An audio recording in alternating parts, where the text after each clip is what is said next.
கன்னி லக்னத்தில் பிறந்தவங்களுக்கு மரகத பச்சை ஓகே ஆகும். அதே மாதிரி வைரமும் ரொம்ப சிறப்பாகும். ராசி, அதாவது இப்போ மேச லக்னத்தில் பிறந்தவங்களுக்கு வைரம் நல்லா இருக்காது. ஆனால் துலா ராசியில் பிறந்திருந்தாங்கன்னா வைரம் நல்லா இருக்கும். இப்போ ராகு திசை நடக்குதுன்னா கோமேதக கல் போடுவோம். கேது திசை நடக்குதுன்னா வைடூரியம் போடுவோம். கேட்டைன்னு சொல்கிற வைடூரியம். 4ஆம் இடம், 5ஆம் இடம், 9ஆம் இடம், 11ஆம் இடத்துல இருந்தால் குடும்ப சொத்து இவருக்கு கிடைக்கும். இப்போ அம்மாவோட சொத்து கிடைக்குதா இல்லையான்னு பார்க்குறதுக்கு எப்படி பார்க்கணும் அப்படிங்கிற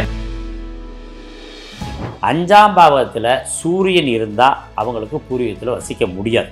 செவ்வாய் இருந்தாலும் பூர்வீகத்தில் வசிக்க முடியாது. மனைவி சொத்தோடு வருவாளா அப்படின்னு கண்டுபிடிக்கிறது 2ஆம் பாவகம் தான். 2ஆம் பாவ அதிபதி.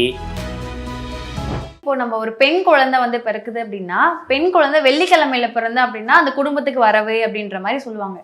செல்வமோ கல்வியோ ஆரோக்கியமோ எல்லாமே வந்து அந்த குடும்பத்துக்கும் அந்த பெண் குழந்தைக்கும் இருக்கும் அப்படின்னு சொல்லுவாங்க. அதே மாதிரி அந்த பெண் குழந்தை வளர்ந்து கல்யாணம் பண்ணிட்டு போயிடுச்சு அப்படின்னா அவங்க வீட்டை விட்டு அந்த பொண்ணு எந்த வீட்டுக்கு கல்யாணம் பண்ணிட்டு போதோ அந்த வீட்டுக்கு போவோம் அப்படின்னும் நம்ம மக்கள் வந்து பேசுவாங்க.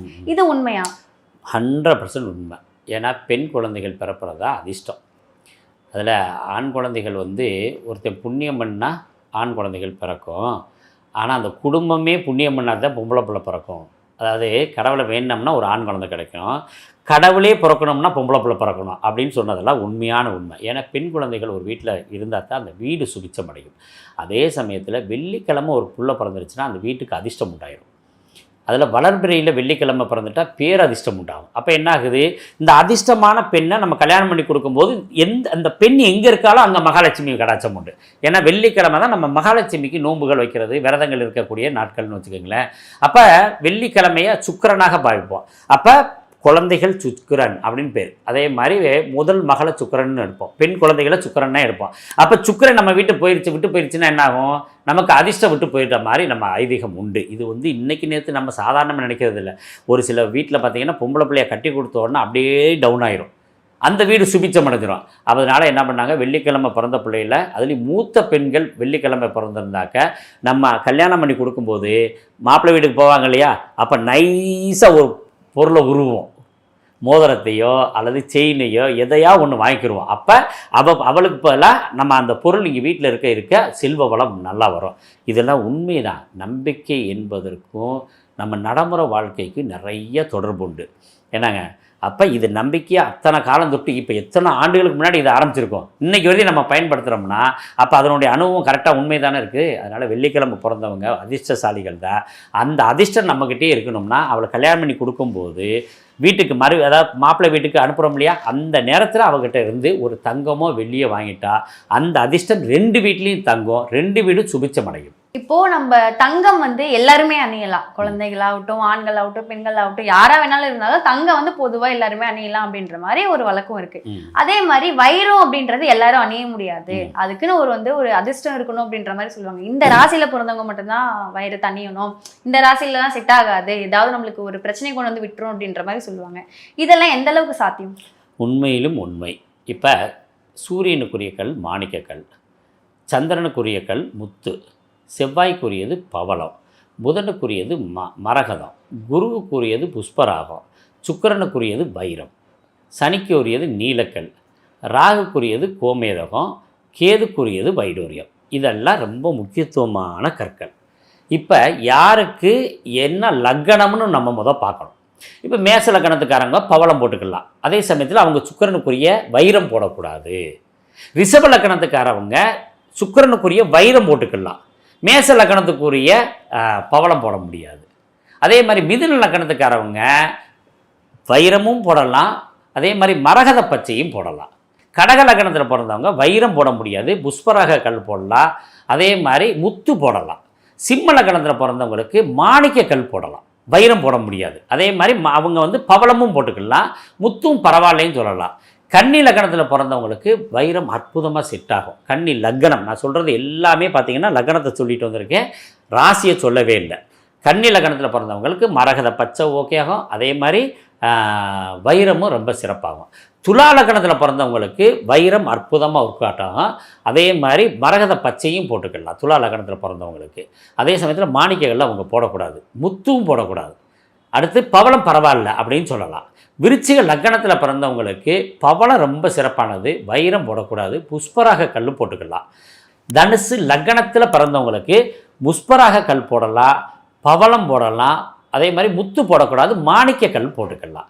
மகர லக்னத்தில் பிறந்தவங்களுக்கு நீலக்கல் அப்படின்றதான் போடணும். அதே மாதிரி வைரம் போட்டுக்கலாம், மரகத பச்சை போட்டுக்கலாம். அதே மாதிரி தான் கும்ப லக்னத்தில் பிறந்தவங்களுக்கு நீலம் செட் ஆகும், அதே மாதிரி வைரம் செட் ஆகும், மரகத பச்சையும் செட் ஆகும். அவங்க பவளத்தை போடக்கூடாது, மாணிக்க கல் போடக்கூடாது, முத்து போடக்கூடாது. அதே மாதிரி மீன லக்னத்தில் பிறந்தவங்களுக்கு புஷ்பராக கல் போடலாம், பவளம் போடலாம், மாணிக்க கல் போடக்கூடாது, அதே மாதிரி வைரமும் போடக்கூடாது. இது லக்னத்தை வச்சு சொல்கிறது. நிறைய பேர் என்ன பண்ணுறாங்கன்னா மிகப்பெரிய தப்பு நடக்கிறது எங்கே அப்படின்னு கேட்டிங்கன்னா, ராசிக்குரிய கற்களை தேர்ந்தெடுப்பார்கள். அது அவ்வளோ சால சிறந்தது அல்ல. ஏன்னு கேட்டிங்கன்னா, லக்னத்துக்கு யார் சுபரோ அவர்களுக்குரிய கல்லுகளை போடுறதா, கற்களை போடுவது தான் ரொம்ப சிறப்பு. ராசி, அதாவது இப்போ மேச லக்னத்தில் பிறந்தவங்களுக்கு வைரம் நல்லா இருக்காது, ஆனால் துலா ராசியில் பிறந்திருந்தாங்கன்னா வைரம் நல்லா இருக்குன்னு சொல்லி இந்த ராசிக்கு உரிய கல்லை போடுவாங்க. அப்படி போடக்கூடாது. மேச லக்னத்தில் பிறந்தவங்களுக்கு பவனம், மாணிக்கக்கல், புஷ்பராகம் தான் போடணும். ஒழிஞ்சு அவர் எந்த ராசியில் பிறந்திருந்தாலும் இதுதான் போடணும். அதே மாதிரி ரிஷபத்துலேயோ அதே மாதிரி துலாத்துலேயோ மேச லக்னத்துக்காரங்க பிறந்து ராசி துலா ராசியாகவோ ரிஷப ராசியாக இருந்தால் இந்த வைரக்கல் போடக்கூடாது. லக்னத்துக்கு தான் போடுறது ரொம்ப சிறப்பு. அடுத்தது இன்னொரு விஷயம், இப்போ திசா புத்திகளுக்கு நம்ம போடுற பழக்கம் உண்டு. அங்கே தான் ராகுக்கும் கேதுக்கும் நம்ம போடுவோம்.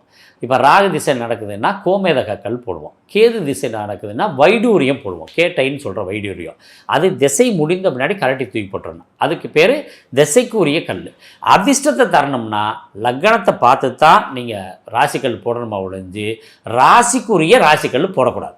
இப்போது நம்ம இந்த தலைமுறையில் இப்போது பெண்கள் ஆகட்டும் ஆண்கள் ஆகட்டும் எல்லாருமே வேலைக்கு போக ஆரம்பிச்சிட்டாங்க. அவங்களுக்குன்னு வர ஒரு சம்பாதியத்தில் நம்மளுக்குன்னு ஒரு சொந்த வீடு வாங்கணும், சொந்தமாக ஒரு நிலம் வாங்கணும், விவசாயம் பண்ணணும் அப்படின்ற மாதிரி நிறைய ஆசை எல்லாருக்குமே வந்துருச்சு. இப்போ அதையும் தாண்டி அப்பா சொத்து தாத்தா சொத்துன்னு இருக்கும் இல்லையா? ஸோ இந்த ராசியில் இருக்கவங்களுக்கு தாத்தா சொத்து அப்பா சொத்துன்றது வரும், இல்லை இந்த ராசியில் இருக்கவங்களுக்கு வராது அப்படின்ற மாதிரி ஏதாவது விஷயங்கள் உண்டு உண்டு உண்டு. அது ராசியை வச்சு சொல்கிறது, லக்னத்தை வச்சு சொல்கிறது.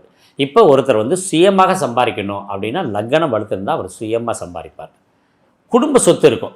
2ஆம் பாவகம் 4ஆம் இடம் 5ஆம் இடம் 9ஆம் இடம் 11ஆம் இடத்துல இருந்தால் குடும்ப சொத்து இவருக்கு கிடைக்கும். இப்போ அம்மாவோட சொத்து கிடைக்குதா இல்லையான்னு பார்க்குறதுக்கு எப்படி பார்க்கணும் அப்படின்னு கேட்டால் 4ஆம் பாவகம் தான் அம்மா.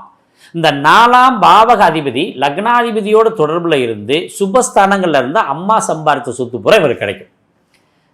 தாத்தா சொத்து பார்த்துக்கிட்டே இருந்தோம் இல்லையா, நம்ம பூர்வீக சொத்துன்னு சொல்கிறோம் இல்லையா, அந்த தாத்தா சொத்து எப்படின்னு பார்த்தீங்கன்னா 5ஆம் இடம் தான் பூர்வ புண்ணியம் தாத்தா. அந்த 5ஆம் இடத்து அதிபதி எந்த சூழ்நிலையிலையும் கெடாமல் லக்னத்தோட தொடர்பில் இருந்தாலும் தாத்தாவோட சொத்து பூர்வீக சொத்து அனைத்தையும் அனுபவிக்கிற யோகம் உண்டு. இந்த 5ஆம் இடத்துல எல்லாருக்கும் தெரிஞ்சதுனால இதை நம்ம இன்னும் கொஞ்சம் டீட்டெயிலாக சொல்கிறோம். 5ஆம் பாவகத்தில் சூரியன் இருந்தால் அவங்களுக்கு பூர்வீகத்தில் வசிக்க முடியாது. செவ்வாய் இருந்தாலும் பூர்வீகத்தில் வசிக்க முடியாது. ராகு, கேது, சனி போன்ற எந்த பாவகிரகம் இருந்தாலும் அவங்க பூர்வீகத்தில் வசிக்க முடியாது. அதே மாதிரி 5ஆம் இடத்து அதிபதி 6ஆம் இடத்துலையும் 8ஆம் இடத்துலையும் இருந்தாலும் பூர்வீகத்தில் வசிக்க முடியாது. அந்த அந்த அமைப்பு யாருக்கு இருக்குதோ அவங்க பூர்வீகத்தை விட்டு வெளியூரில் போய் வாழ்வாங்க. அதே சமயத்தில் இந்த 5ஆம் பாவக அதிபதி 6, 8ல் இருக்கார், ஆனால் நட்பு வீட்டில் இருந்தாலும் பூர்வீகத்தில் சொத்து இருக்கும், ஆனால் இவர் வெளியில் தான் தங்கியிருக்க மாட்டி சூழ்நிலைகள் உண்டு. அதுதான் தாத்தாவோட சொத்து. இதே மாதிரி தான் 9ஆம் பாவத்தை எடுக்கணும். அப்பா சம்பாதித்த சொத்தை அனுபவிக்க முடியுமா அப்படின்னா 9ஆம் பாவக அதிபதி லக்னாதிபதி நண்பர்களாக இருக்கணும். லக்னாதிபதி 9ஆம் பாவ அதிபதியை நண்பர்களாக இருந்தால் தந்தையோட சொத்துக்களை அனுபவிக்கலாம். 9ஆம் பாவக அதிபதி 6, 8, 12ல் மறைஞ்சால் தந்தையே அவர் சொத்தை விற்றுவிடுவார்.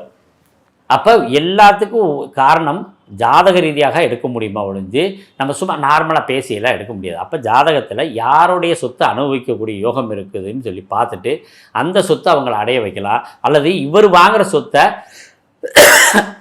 அம்மா பேர்லேயோ மனைவி பேர்லேயோ தந்தையோட பேர்லேயோ வாங்கி அதை அனுபவிக்கிற யோகத்தையும் நம்ம ஏற்படுத்துகிறோம். ஏன்னா இவருக்கு 4ஆம் பாவம் கெட்டுப்போச்சு.